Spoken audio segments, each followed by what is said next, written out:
Today we're going hands-on on the Megalith.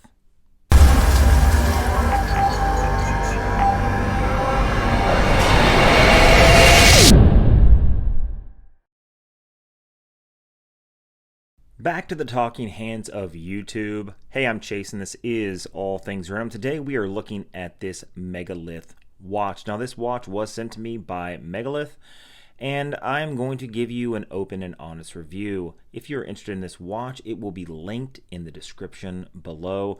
This watch is just over $100, about 120 bucks. And honestly, I think it's a pretty good deal, but if the OCD is one of those things that really bugs you, when it comes to the perfection of a watch, perhaps this is not for you. There is one glaring issue about this watch. Not sure if you can see it, but we'll talk about it closer to the end. Now let's talk about what we have here in hand. This is a Pepsi style dive style watch with a Cyclops at the 3 o'clock where that date is resting quite nicely. Now this watch does have a sunburst blue dial, and it does again have that steel Pepsi bezel, blue at the top half, red at the bottom half. Now this watch does take its design cues from a specific watch that we will not mention, but clearly anybody who knows a watch knows exactly what I'm talking about. This watch does measure at 40 millimeters in diameter, so it does offer wearability for most people. Most people's wrists are between 7 and 8 inches in diameter, and I would say anywhere from 36 to 40 millimeters offers that perfect range for the watch size.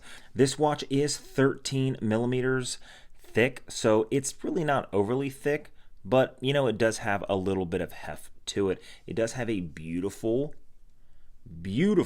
Jubilee style bracelet. Really happy with the bracelet of this watch because, you know, when it comes to Jubilee style bracelets, I think those wear the most comfortable. The links are extremely small and they do offer screw-in links, so that's nice to see. When it comes to Jubilee style bracelets, I think the reason why they're so comfortable is because they just offer a little bit better adjustment on the day-to-day of the wrist. It does have a safety fold over clasp here, which is a proper milled clasp. Really good to see. It does say Megalith right there on the clasp. It does offer micro adjustments along the inside. The case is made out of 316L stainless steel, and it is high polished along the sides, brushed along the top, similar to the Jubilee style bracelet, brushed along the outer links, and high polished along the inner links. Now I really do like the blue sunburst dial. Blue sunburst dials normally aren't my thing, but this is not overly done. It's actually quite conservative when it comes to the sunburst.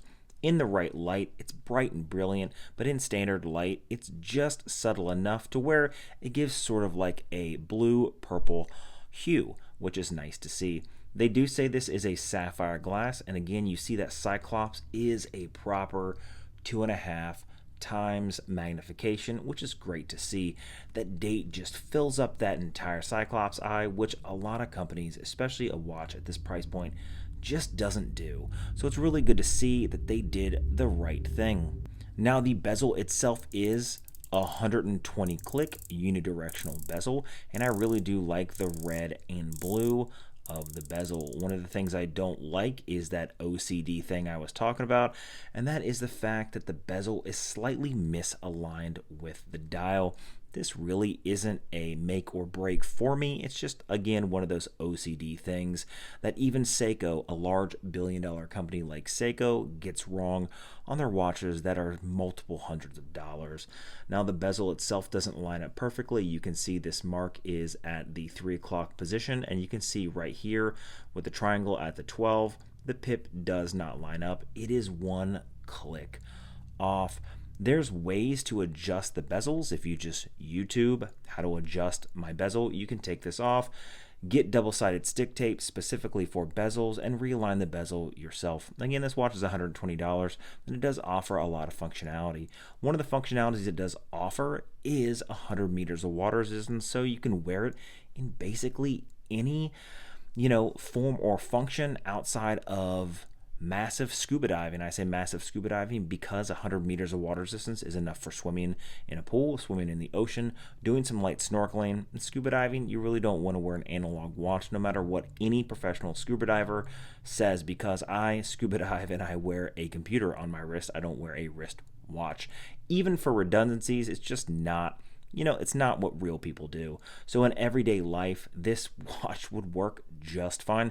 Make sure if you do take this in the pool or in the ocean, you rinse it off so that salt water or chlorine doesn't ruin the watch itself, to include the nice clicking bezel. Now inside of this watch is an NH35A, which is a workhorse movement. You see this movement in things like Invicta Pro Divers, Invicta Grand Divers.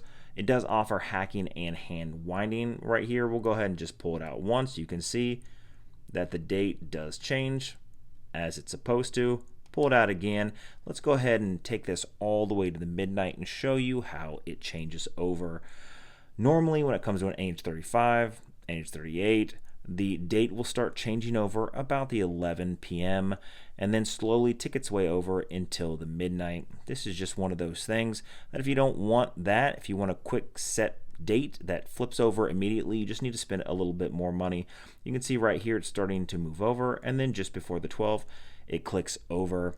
Again, hacking and hand winding, the vibrations on this is 21,600 vibrations an hour. So the second hand does tick at 6 ticks a second. Not the smoothest sweep in the world, but it is nice to see a smooth sweep on that second hand. The indices are applied. The lume is half decent, and the red second hand is really nice to see.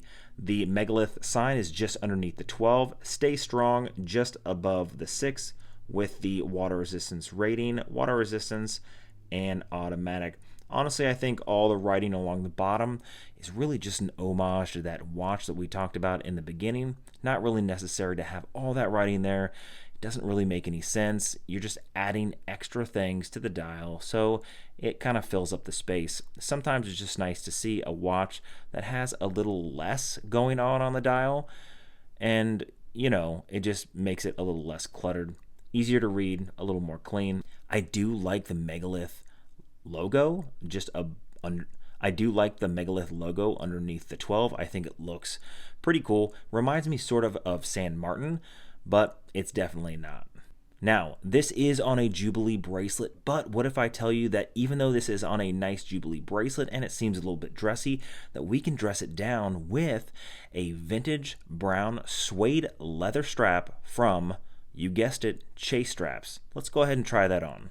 And here's the watch on that vintage brown suede leather strap from Chase Straps. Now that the bracelet is not on the back, you can see that the case back is screw down, and it does have that open display back, which I'm not really a big fan of because the NH35 isn't the prettiest movement. I understand why if you have never owned an automatic watch, you'd want to see that balance wheel beating away again at 21,600 vibrations an hour, but for me it's just not that necessary. Water resistance, 100 meters, automatic, stainless steel, Megalith.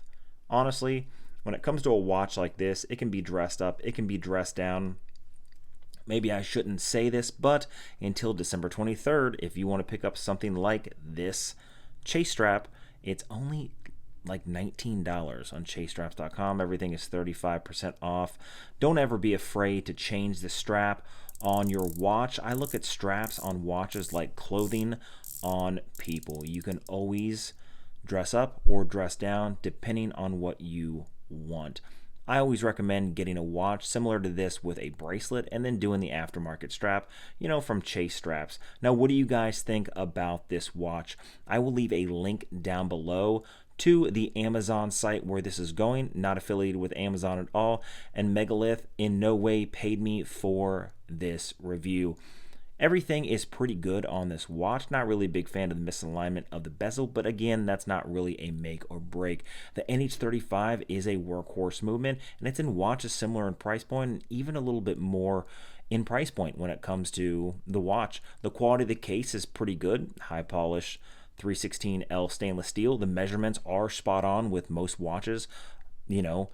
sort of in this same sort of design.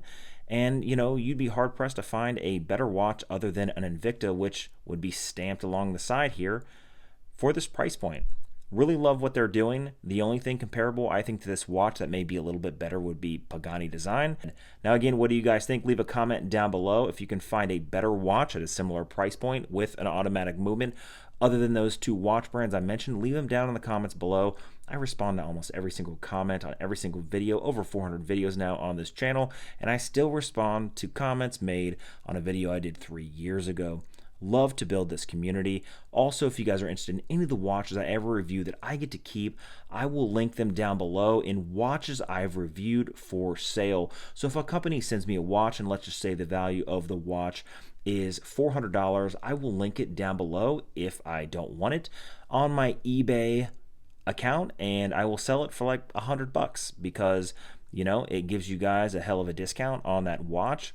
I don't necessarily need the watch, and all that money goes to grow this channel and this community so I can bring you guys more reviews. Now, make sure you guys hit that subscribe button, make sure you guys leave a comment, and make sure you guys are hitting that notification bell so you can be notified when I drop those videos.